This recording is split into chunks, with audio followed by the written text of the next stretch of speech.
Hi hello నమస్తే నేను మీ విజయలక్ష్మి. విజయనగరంలో హ్యూమన్ రైట్స్ ఆఫీసులో రిపబ్లిక్ డే సందర్భంగా human rights public protection service ఆధ్వర్యంలో జెండా వందనం కార్యక్రమం ఘనంగా జరిగింది. వేడుకల అనంతరం పేదలకు ఉచిత బియ్యం పంపిణీ జరిగినది.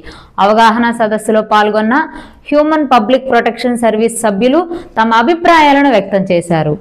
కార్యక్రమంలో అధ్యక్షులు మండవిల్లి వెంకటరాజు, కార్యదర్శి గాది జగదీష్, పిఆర్ఓ మండవిల్లి మణికంఠ, ఉపాధ్యక్షులు మామిడిపాక జగన్మోహన్ రావు, సహాయ కార్యదర్శి విజ్జపు వెంకట శ్రీనివాసరావు, పువ్వాడ మానస కుమార్, పులిపాటి వెంకటరామారావు, బొండ వెంకటరమణమూర్తి, నారకబల్లి వీరభద్రరావు, పసుమూర్తి చంటిబాబు, అడ్డా నరసింగరావు, కోట నాగేశ్వరరావు, జై శ్రీరామ్, పువ్వాడ శ్రీనివాస్ తదితరులు పాల్గొన్నారు. మన విజయనగరంలోనే కాకుండా మండలాల వారీగా, గ్రామాల వారీగా మరి అన్ని మండలాల్లో కూడా ఈ హ్యూమన్ రైట్స్ వర్తిస్తుంది.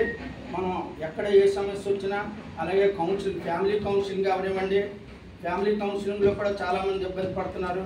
వెంటనే హ్యూమన్ రైట్స్ తరఫున మనం ఒక మెంబర్గా వెంటనే మనం ఫాలో అయ్యి ఫ్యామిలీ కౌన్సిలింగ్ ఏదైనా ఇబ్బంది ఉంటే వాళ్ళకి మనం సహకరించి మనం ఈ కార్యక్రమాలన్నీ చేస్తుంటాము. ఒక హ్యూమన్ రైట్స్ తరఫున ఏవైనా ఇక్కడ సమస్యలు పరిష్కారం కానప్పుడు స్టేట్కి ఇస్తాము. స్టేట్లో ద్వారా అక్కడ కూడా లీగల్ అడ్వైజర్స్ మొత్తం ఫాలోయింగ్ అంతా ఉంది. అలాగే నేషనల్ తరఫున హెడ్ ఆఫీసు ఈ ఫౌండర్ హైదరాబాద్లో ఉన్నారు. వాళ్ళ ద్వారా కూడా వాళ్ళు కూడా ఒక యూనిట్ ప్రకారం జడ్జిల్ని లాయర్తో అందరితో కూడా కాంట్రాక్ట్ చేసి హ్యూమన్ రైట్స్ ఫాలోయింగ్లో ఉన్నారు. దానికి విజయనగరంలో ఈ బ్రాంచ్ కొత్తగా పెట్టడం విజయనగరంలో మీరు అందరూ సహకరించి మనం చేస్తే ఇది ప్రజల మానవ హక్కుల గురించే కానీ ఎవరి స్వార్థం గురించి కాదు. కాబట్టి మన మానవులకి ఎటువంటి ఇబ్బందులున్నా మనం సహకరించడానికి, మన సహాయ సహకారాలు అందించడానికి ఈ ముఖ్య ఉద్దేశంతో ఈ హ్యూమన్ రైట్స్ తాలూకా ఉద్దేశం. అంచేత మండలాల వారీగా మీరు మండలంలో నెల్లిమర్రలోని ఇంకా కొత్త శ్రీనివాసరావు గారు జాయిన్ అయ్యారు. అలాగే మీరు ఎస్కోట్లో బొండ వెంకటరామమూర్తి గారు మరి జాయిన్ అయ్యారు. మరి ఈ నాన్నగారికి నాకు 40 సంవత్సరాల పైన పరిచయం, వ్యాపారంలోని పరిచయం. కానీ ఇలాగ ఈ కమ్యూనిటీలు కలుస్తుంటే ఎవరో ఏంటి ఎక్కడెక్కడనే తెలుస్తుంది. అలాగే మనం బొండపల్లి మండలం, అలాగే నెల్లిమర్ర మండలం, అలాగే ఈ మండలాల్లో కూడా మనం జిల్లా తరఫున మీ అందరూ ఇక్కడ ఉంటే జిల్లా తరఫున ఒక్కొక్క మండలంలో ఒక మండలానికి 3-4 వేసి ఆ మండలంలో ఏమైనా ప్రాబ్లమ్స్ వచ్చినా తల్లిదండ్రులు సరిగా చూడటం లేదు, హ్యూమన్ రైట్స్ ద్వారా వెళ్ళి మీ తల్లిదండ్రులు సరిగా చూడకపోతే మీ మీద మేము చర్య తీసుకుంటామని చెప్పడానికి కూడా ఒక ఆస్కారం ఉంటుంది. నేను పారాలీగల్ వాలంటరీగా ఉన్నానంటే కోర్టులో 4 సంవత్సరాలు పెట్టి నేను విలేజెస్కి వెళ్ళి అవగాహన సదస్సులో తిరుగుతున్నాను. తల్లిదండ్రులు ఎవరైనా చూడకపోతే ఈ చట్టం ఎప్పుడు వచ్చిందండి? 2007లో వచ్చింది. కానీ ఈ చట్టంలో అవగాహన లేదు, తల్లిదండ్రులు చూడటం లేదు. అప్పుడు ఏం చేయాలంటే ఈ 2007 చట్టం ప్రకారం మనం వాళ్ళకి చెప్పి 6 నెలలు జైలు శిక్ష, 10,000 రూపాయలు పనిష్మెంట్ ఉంది. కానీ ఇది ఎవరికి తెలియడం లేదు. మేము పల్లెటూరు వెళ్ళి మీ ఫాదరు మదర్ని సరిగా చూడకపోతే మేము కోర్టు ద్వారా మీకు మరి ఫైన్ మీకు జడ్జిమెంట్ చేస్తామని నేను ఎన్నో సచివాలయాలకు వెళ్ళడం ఈ 5-6 సంవత్సరాలు బట్టి అన్నింటిలో కూడా అవగాహన చేస్తున్నాము. ప్రజల్లో అవేర్నెస్ కావాలి. మేము ప్రజల్లో అవేర్నెస్ కావాలి అంటే ప్రజల్లోకి మనం వెళ్ళాలి అంటే ప్రజల్లో సమస్య మనకు అప్పుడు తెలుస్తాయి. అంచేత దీని తాలూకా ముఖ్య ఉద్దేశం హ్యూమన్ రైట్స్ డే ఉద్దేశంతో మరి వైస్ ప్రెసిడెంట్గా మా మామిడిపాక జగన్ గారిని జాయిన్ చేసాం. అలాగే మా జాయింట్ సెక్రటరీగా నేను జాయిన్ చేసాం. ఇంకా ఇది కొత్త సంస్థ, మీరు ఇంకా ఎవరెవరు చేద్దామని ఇంట్రెస్ట్ ఉంటే వీళ్ళకి కోర్టుతో సంబంధం లేదు. ఇంట్లో మనం 10 మంది ఉంటాం, తండ్రికి అందరూ సమానమే. కానీ పెట్టడానికి అప్పారావు, వెంకట్రావు, సుబ్బారావు పేరు పెడతారు కదా. అలాగే మనం కూడా ఒక కమ్యూనిటీలో ఉన్నామంటే ఏదో ప్రెసిడెంట్, సెక్రటరీ, ట్రెజరర్ అని ఒక అనుబంధం కోసం లేకపోతే ఒక సంస్థ నడపడం కోసం పెట్టడమే. కానీ ఇది అందరూ సమానమే.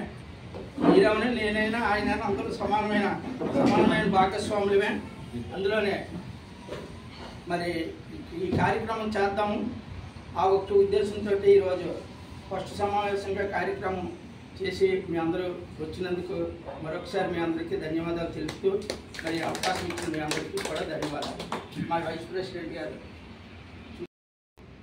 సార్ చెప్పారు, జాయిన్ అయ్యాము. దీని ఇంపార్టెంట్ ఎంత అని ఇప్పుడు తెలిసింది. యాక్చువల్గా మనం ఆధార్ కార్డు ఉంది, క్రెడిట్ కార్డు ఉంది, వాటర్ లిస్ట్ ఉంది అనుకుంటాం. అన్నిటికంటే పవర్ఫుల్ ఆయుధం ఈ మానవ హక్కుల కార్డు.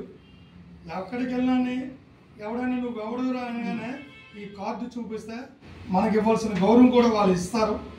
దీనిలో కూడా మనకి సభ్యత్వం ఉంటుంది. పోలీస్ స్టేషన్కే సార్ చెప్పారు, వెళ్ళామనుకోండి ఎవడెవరా నువ్వు అనే సంభాషణ అలాగే ఉంటుంది. ఈ కార్డు చూపించిన కూర్చోండి సార్ రండి అని అంటారు. దానికి అంత ఇంపార్టెంట్ పౌర హక్కులు, తెలుగులో చెప్పాలంటే పౌర హక్కుల గురించి ఇది. మనం ఎక్కడికి వెళ్ళినా దీని తాలూకా పవరు, దీని తాలూకా విశిష్టత అంత ఎక్కువగా ఉంటుంది. ప్రతి వ్యక్తికి ఇప్పుడు సంఘంలోని ఒక వ్యక్తిత్వం కావాలి, ఒక ఇంపార్టెన్స్ కావాలి. అవి అన్నీ ఎలాగ జరుగుతాయంటే ఇలాంటి మన కార్డులు కానీ సంఘ సేవకులు చేస్తుంటే అన్నిట్లోనూ మనకు గుర్తింపు వస్తుంటుంది. ఇది చేయడం వల్ల మనం కూడా నలుగురికి ఉపయోగపడినట్టు అవుతాం. కాబట్టి మ్యాక్సిమం ఇలా అన్నట్టు అందరూ మీకు తెలిసిన వాళ్ళకి ఇవాళ ఉదయం మేము చెప్పాము, మాతో ముగ్గురు వచ్చారు జాయిన్ అవ్వడానికి. అలాగే ఆ ముగ్గురు ఇంకో ముగ్గురికి అలా చేసి ఈ మానవ హక్కులు అనేది కొద్దిగా మనం ఈ కార్డు మనం తెచ్చుకుంటే ఎక్కడికైనా వెళ్ళాలనుకోండి మన యూనిటీ చెప్పి ఆ హక్కు కూడా మనం ఒక గౌరవం కల్పించినట్టు అవుతుంది. కాబట్టి దయించి మీ అందరూ మీ తాలూకా వాళ్ళకి చెప్పి ఈ సభ్యత్వాన్ని ఎక్కువగా తీసుకొని మన విజయనగరమే ఈ మానవ హక్కుల కార్డులో ఇష్యూలో ప్రథమంగా ఉండాలనేసి మనస్ఫూర్తిగా కోరుకుంటూ సెలవు తీసుకుంటాం. దివ్యాంగుల్లో ఆత్మవిశ్వాసాన్ని నింపేందుకే ఈ సహాయ ఉపకరణాల పంపిణీ అని, వారిని ఆత్మగౌరవంతో జీవించేలా చేయడమే ప్రజా ప్రభుత్వ ప్రథమ లక్ష్యమని రాష్ట్ర పంచాయతీరాజ్, గ్రామీణాభివృద్ధి, గ్రామీణ నీటి సరఫరా, మహిళా శిశు సంక్షేమ శాఖ మంత్రి దనసరి అనసూయ సీతక్క అన్నారు. బుధవారం ములుగు జిల్లా కేంద్రంలోని గిరిజన భవన్లో జిల్లా సంక్షేమ అధికారిని అధ్యక్షతన దివ్యాంగులకు వివిధ రకాల సహాయ ఉపకరణాలు అందించే కార్యక్రమం జరిగింది. ఈ కార్యక్రమానికి రాష్ట్ర పంచాయతీరాజ్, గ్రామీణాభివృద్ధి, గ్రామీణ నీటి సరఫరా, మహిళా శిశు సంక్షేమ శాఖ మంత్రి దనసరి అనసూయ సీతక్క ముఖ్య అతిథిగా హాజరై మీడియాతో మాట్లాడారు.